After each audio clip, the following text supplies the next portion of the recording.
हरियाणा के पानीपत से ही प्रधानमंत्री नरेंद्र मोदी ने बेटी बचाओ बेटी पढ़ाओ अभियान की शुरुआत साल 2016 में की थी और अब एक बार फिर हरियाणा की धरती से ही महिलाओं को आत्मनिर्भर बनाने के लिए मोदी बीमा सखी योजना की शुरुआत उसी जगह से करने जा रहे हैं। इसको लेकर हरियाणा सरकार में कैबिनेट मंत्री आरती राव, सोनीपत से विधायक निखिल मदान के कार्यालय में कार्यकर्ताओं की बैठक ली और ज्यादा से ज्यादा संख्या में महिलाओं को रैली में पहुंचने की अपील की।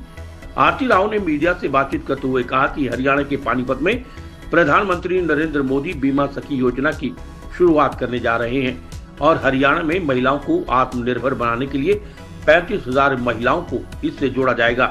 इसका लक्ष्य सरकार ने रखा है। जी, आज सोनीपत पहुंची हूं क्योंकि 9 तारीख को हमारे माननीय प्रधानमंत्री जी पानीपत आ रहे हैं और बीमा सखी योजना के तहत मैं लोगों को बताना चाहती थी कि आने वाले वक्त में इस योजना में हम बीमा सखी बनाने जा रहे हैं। 35,000 कोशिश रहेगी हरियाणा में बीमा सखियां बने जो बीमा के बारे में सबको बताएं और साथ साथ आत्मनिर्भर बने आने वाले समय। किसान एक बार फिर दिल्ली कूच की तैयारी कर रहे हैं, क्या कहूँगी? जी, ये कहूँगी कि एक कमेटी बनाई गई है उन्हीं के लिए।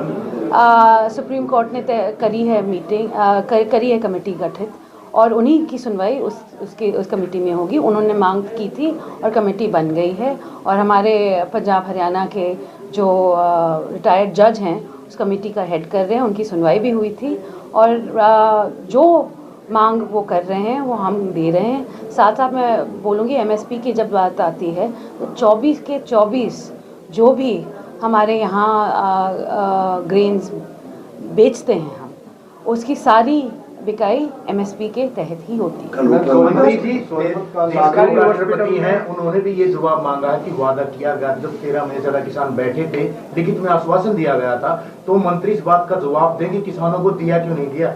हम बोल रहे हैं कि हमने 24 के 24 ग्रेन एमएसपी पे ही खरीदे। किसान दिल्ली जाना चाहते हैं पर हरियाणा सरकार उनको रोकने अपनी कोशिश कर रही है। जी, अगर किसान कहीं और से हैं तो वो अपने प्रदेश में करें, किसी और प्रदेश में क्यों जाएं?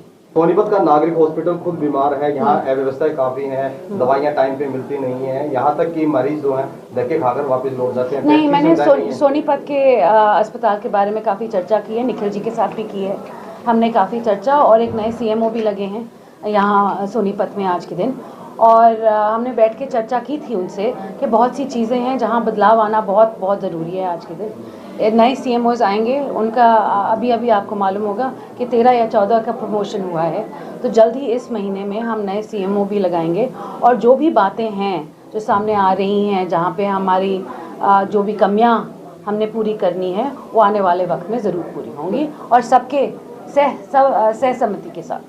कांग्रेस लगातार कह रही है कि ईवीएम की गड़बड़ी से बीजेपी ने सरकार बनाई है। 13 से 14 सीटों पर तो जब लोकसभा बनी थी तो ईवीएम की गड़बड़ी नहीं थी मगर विधानसभा में थी, इसका भी जवाब कांग्रेस जरूर दे। संभल जैसी घटना को किस तरह देखते हो, जो हिंसक घटना हुई है राजस्थान के अजमेर दरगाह को लेकर सर्वे की बात सामने आ रही है, पीएम को ये मैं किसी और प्रदेश की बात नहीं करती, मैं हरियाणा प्रदेश की बात कर रही हूँ। मैम, किसान नेता जगदीश सिंह डल्लेवाल को कह रहे हैं हम पैदल जाएंगे, अगर हमारे साथ कुछ भी होता है तो उसकी जिम्मेवार हरियाणा सरकार होगी क्योंकि हम हरियाणा से दिल्ली पहुंचेंगे। कुछ नहीं होगा जी, अगर वो कोई खुद अब ऐसी बात करता है तो मैं क्या कह सकती हूँ, कुछ नहीं होने वाला। हरियाणा बहुत ही सेफ जगह है और सभी को देखो, अगर किसी का कोई भी बात है तो पीसफुल तरीके से रखी जा सकती है, सरकार सुनने को तैयार है। बात सही यही है, मगर पीसफुल होना चाहिए।